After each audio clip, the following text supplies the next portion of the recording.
You are listening to KC Sports Network, proudly presented by Emprise Bank, your partner in possible.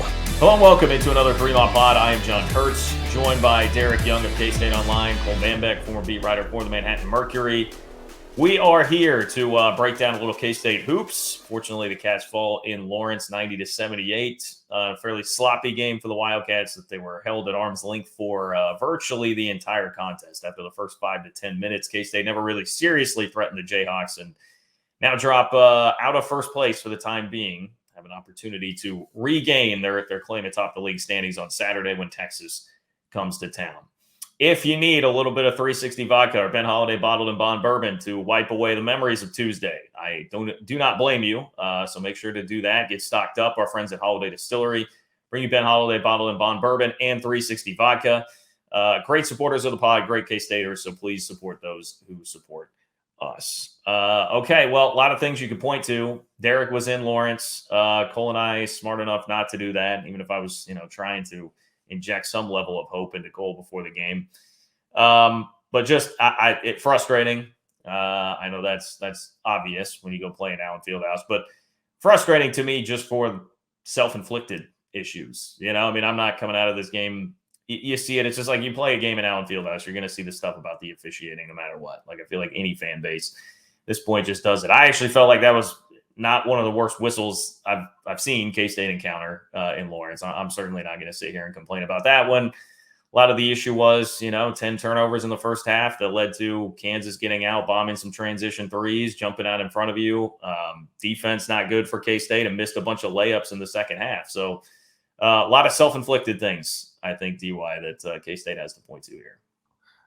Yeah, they certainly didn't lose that game because of the officiating, and it was probably – at least it felt one-sided there for stretches, but I think the Jerome Tang technical probably cleaned up a bit of that, to be quite honest. And the self-inflicted errors are on the offensive end, I think, is what ultimately hurt Kansas State. Now you give up 90 points, you don't feel good about your defensive effort too.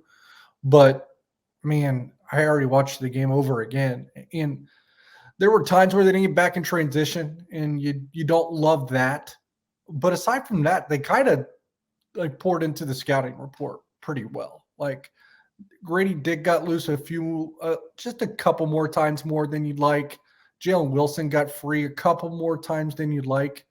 But man, if you get stung on the perimeter as much as they did by Zach Clements, DeJuan Harris, Kevin McCullough, Joseph Yesufu, then you probably feel like there's 20 points there that typically aren't going to be there for Kansas. It's just kind of like the Allen Fieldhouse mystique in that way. So I don't think what the paper says about Kansas State defense really tells the whole tale. I don't think it was as bad as what it looks like.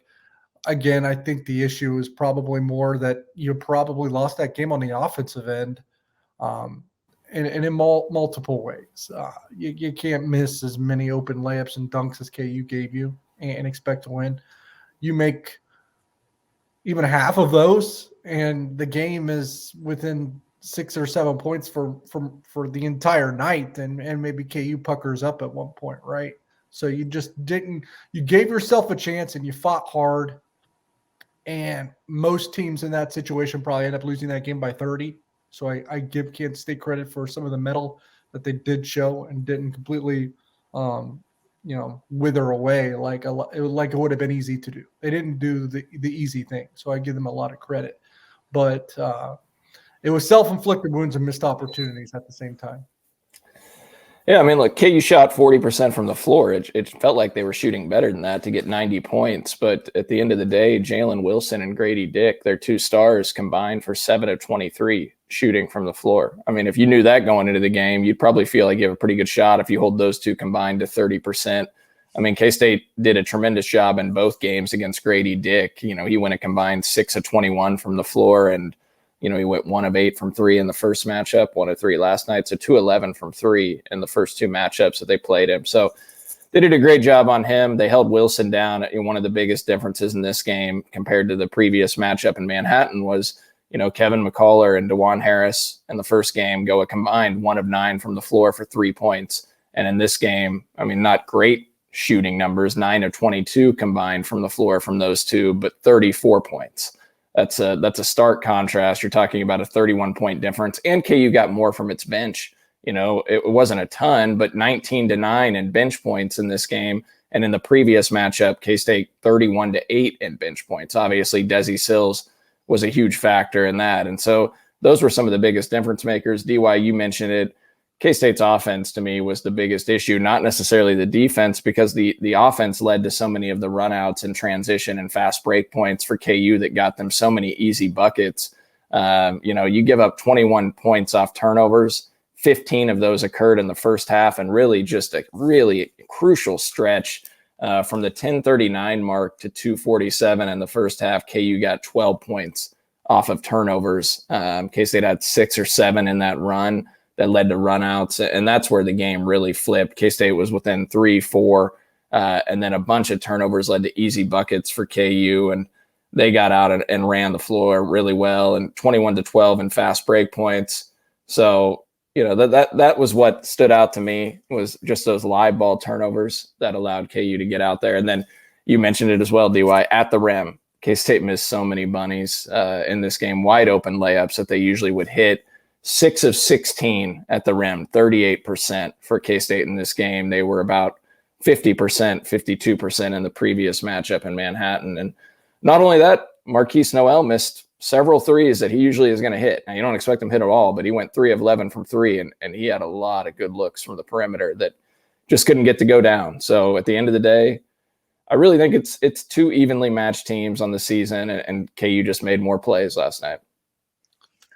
Yeah, I mean, I would say the Desi Sills, was it 24 that he threw up in Manhattan? Desi Sills' effort in Manhattan is kind of akin to what Kansas got out of some of the reserves in Lawrence, and I think some of that just you're going to get it at home a lot more often. You're going to get it at home from guys like that off the bench, and that you could really boil down the difference in the 2 games to that alone if you really wanted to.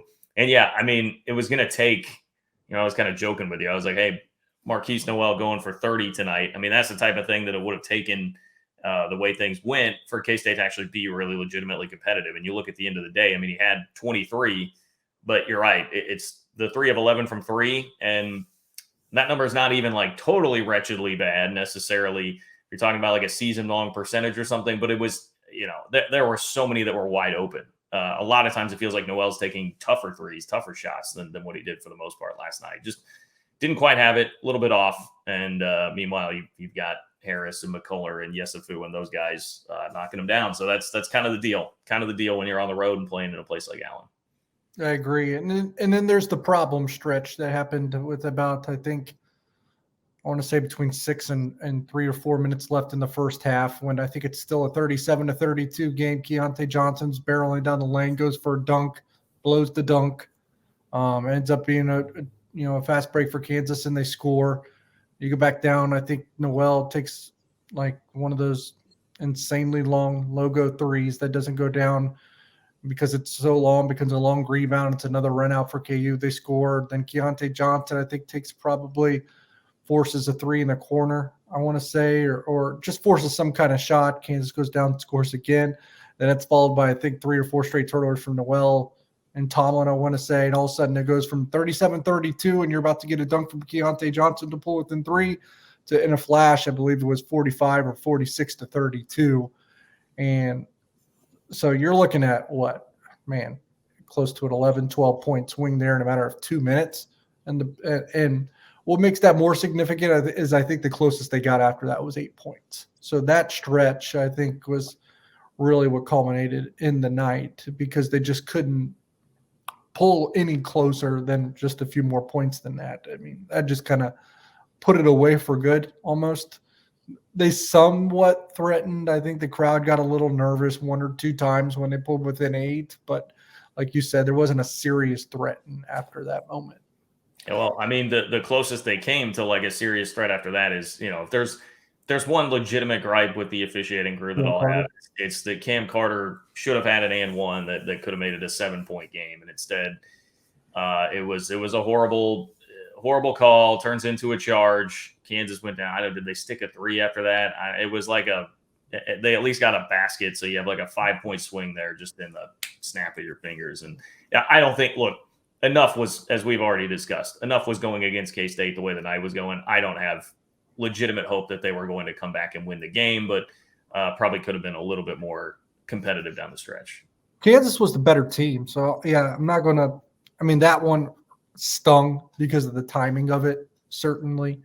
But I'm not really going to put anything on the officials. So they weren't great, but – No, I mean, no, don't get me wrong. Like, I'm not, I have no real, like, Tang's Tech, I thought actually, I mean, that's a positive thing, I think, moving forward. Like, a guy who commanded enough respect there to really switch things over. And I think you saw the seesaw tilt the other way after he got that tee, and I didn't really have too much of a problem the rest of the way. But that was one bad glaring example. Yeah, it was just the timing of it was really what was the most problematic. I mean, Kansas State was probably, I mean, they got away with a couple things here and there too. It wasn't the greatest called game, but I didn't think it was demonstrably one-sided. I just thought Kansas was the better team, and I tweeted it out several times. I know I told you guys in group chats as well, but man, if you look at some of the numbers, it's almost a little surprising if you look at the paper, the stats on paper, that this game was only a 12-point game. And it was like a 10 or a 12-point game the whole way through. Like Kansas had, I think, stretched out to 15 at one point, right?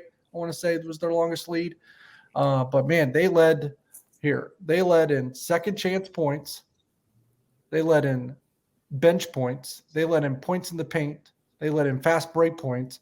And they led in points off turnovers. I mean, and they made more threes. I mean, if you literally clean up in every single important statistic, you would expect to win by more than 12, right? And they didn't. I mean, if you look at points off turnovers, Kansas won by 9. Second chance points, they won by 5, so that's 14. Bench points, they won by 10, that's 24. Points in the break, they won by 8, that's 32. And fast break, they won by 9.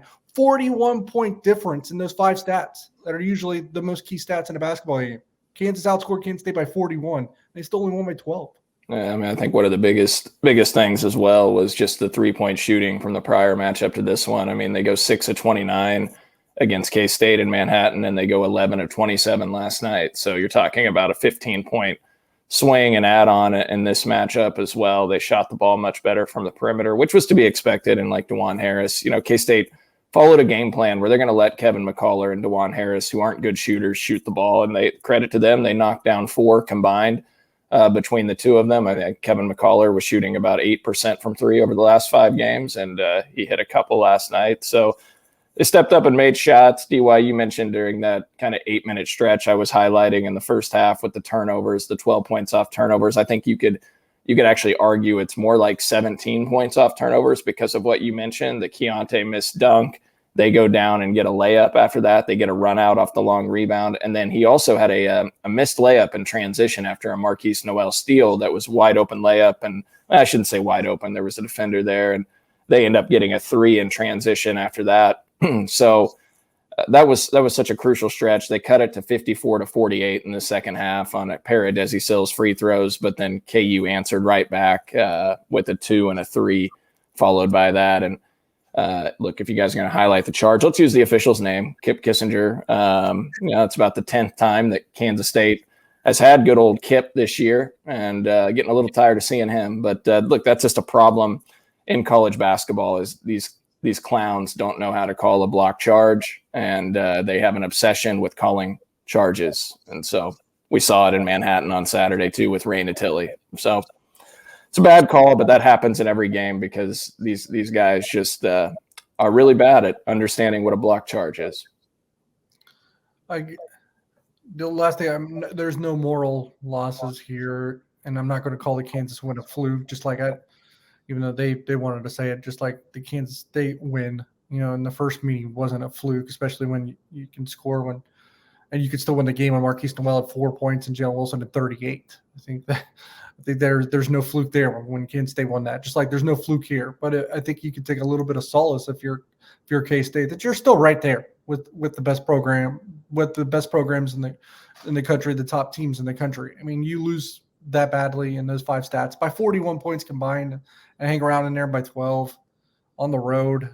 Things aren't going your way. Yeah, you'd like to be more competitive. A lot of some of the other teams in Big 12 have been more competitive at Allen Fieldhouse this year. I mean, TCU won there by 23, but I just walk away not feeling terrible about K-State's outlook, especially when they can go win at home on Saturday and still be tied for first place. Yeah, I mean, like it's fine. Like the big picture is fine. I'm not overly worried or concerned about anything in there. It's frustrating as hell, man. I mean, it's frustrating as hell. You want to go have a good performance in that building, and it just feels like. I mean, like I said, like the times that K-State has come close. Bruce had the two really close calls there in Allen. The times they've come close, it's been these teams that I'm a little more blah about. I mean, K-State's best teams.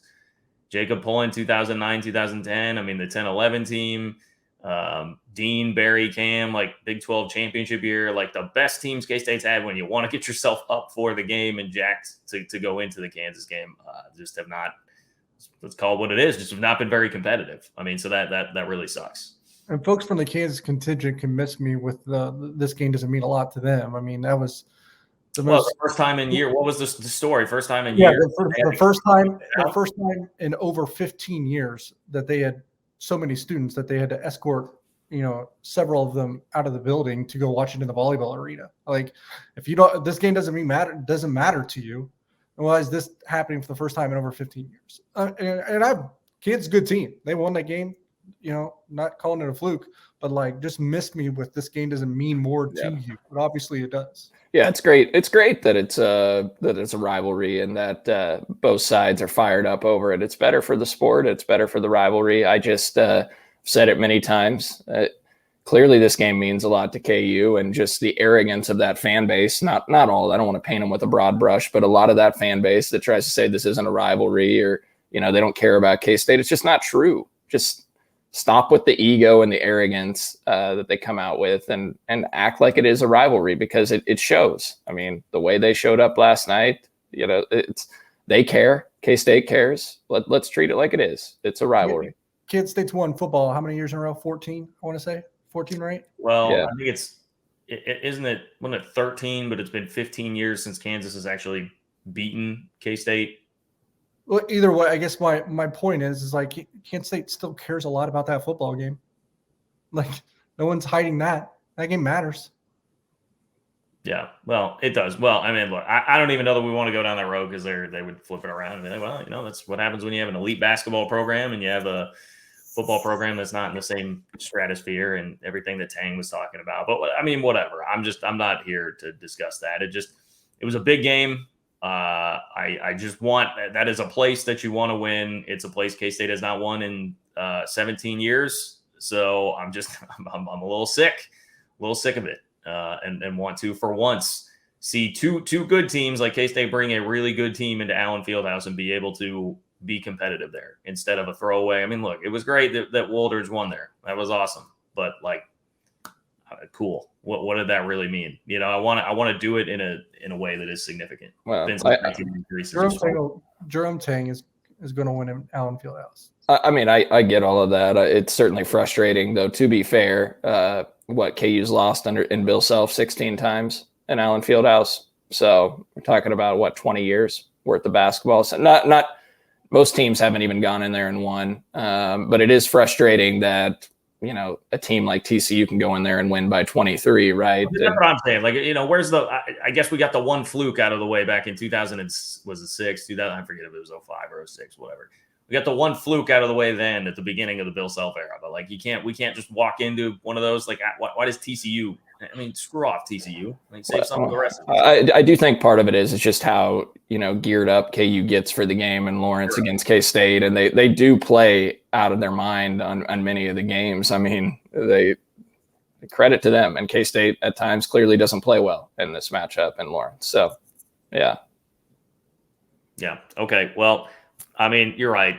They're fine in terms of the Big 12 championship race, and I have not left either Ames or Lawrence, like the two really difficult, the two most difficult road trips you're going to make in the league this year. Not left those games being like, oh, this team, can't hack it on the road. They're not composed. I mean, I still think their road resume is fine. The TCU game being the one that is the huge blip on the radar. But now, I mean, you're going to get TCU again next Tuesday without Mike Miles, it sounds like. And then you're going to get Texas at home on Saturday, two teams that are in that group competing for the Big 12 title. So you can continue to use that atmosphere that Bramlage has built up this year. I mean, you've got every opportunity to go out and win the next two games and be in prime position to be in the Big 12 race down the stretch run of the season. Yeah, I mean, Texas is really good. I mean, I think I don't know if I said on here, but I thought for a couple of weeks people were kind of sleeping on a little bit on Texas because they thought maybe they were at the bottom of what many consider to be that top 6 when you have Iowa State, KU, K-State, Texas, Baylor, and TCU. And everyone's like, yeah, there's probably everybody, and then there's Texas. I thought Texas was pretty good. They still are. I think people were probably maybe waiting for them to slip up without Chris Beard. They certainly haven't. Maybe that's also good for K-State in terms of the whole Jerome Tang thing and maybe not having to deal with that drama because if they keep this up, Rodney Terry's probably not going anywhere. They're first place all alone in the Big 12. It's why Kansas State can go into Manhattan, Bramlage Coliseum. I'm sure it's going to be rocking on Saturday. Defeat Texas, and you're right back to where you want to be with another big home game on Tuesday against TCU. Look, as bad as that sucked, and Kurtz, you laid it out as why it sucks as bad as it does, losing there as often as it has happened, in the last 16 years. K-State, of the 6 remaining teams, does K-State have the easy schedule left? I mean, they already played I talked about that top 6. They already played those 5 teams on the road. I am all at home now. Yeah.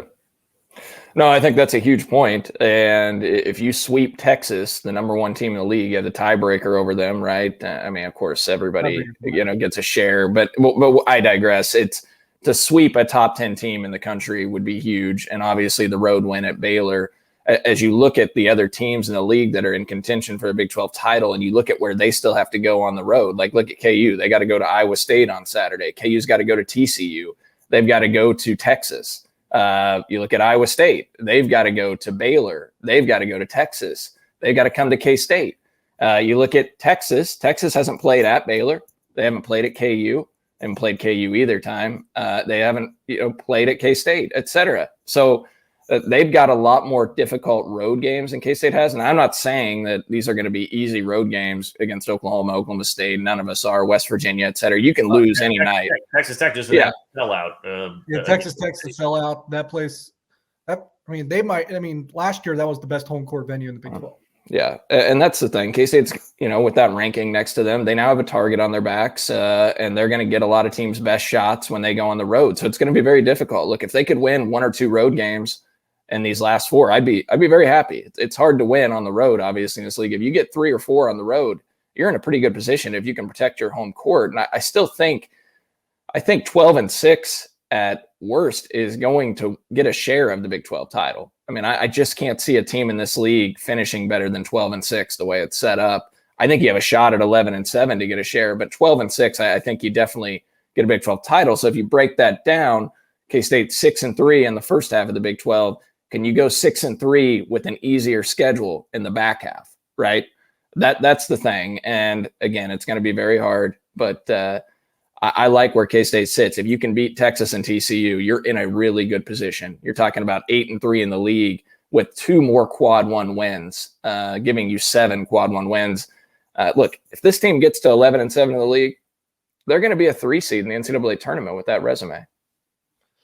2 things for me real quick is, one, not too proud to say that Kansas State got Baylor and Waco at the right time, because if you get them now, it's probably not as for a fortuitous spot. But that's a spot of the schedule. Everyone probably benefits somewhere along the lines of that. Who just got Mike Miles not with TCU the other night, and Kansas State's about to get that too, but it's at home and not in Fort Worth.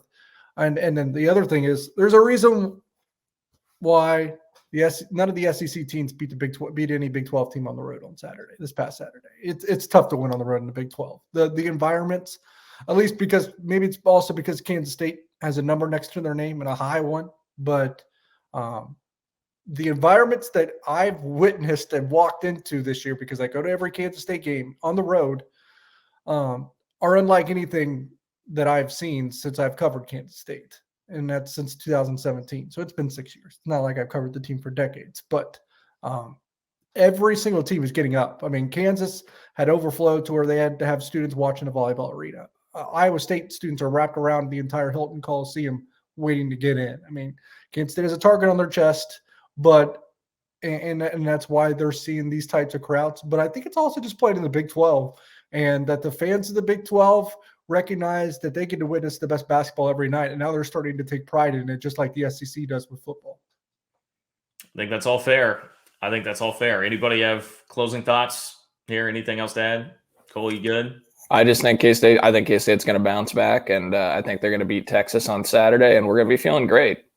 Think about that: 19-4 if they beat Texas with the resume that they put together, and then I like their chances against TCU if Miles doesn't play. So, if you could get to 20-4 and 8-3 in the league, man, I mean, you're already locked in the NCAA tournament at that point. Yeah, it's a good spot to get Texas too, because they're kind of like riding high a little bit right now. I mean, they've been playing really basketball, aside from the loss to Tennessee, obviously, but that wasn't in the Big 12. Well, I'm looking forward to getting them in the Bramlage environment because they did not handle Ames very well. I'm hopeful that you can get Texas to wilt a little bit there. I don't know if K-State has a Caleb Grill to come around telling their bench to call timeout or whatever. I don't know if anybody's going to jump up and do that, but anyway. Okay. Drink your 360 vodka, your Penn Holiday bottled and bond bourbon. Get ready for the game on Saturday, K-State and Texas. Make sure you're in Bramlage. Tweet me at JL Kurtz if you got a ticket that you're not using and you want somebody to use it. Let's find a home for it. So anyway, for DY and Cole and Jed Marshall behind the scenes, I'm John Kurtz. Thanks for listening to another 3 Mall. We'll talk to you soon.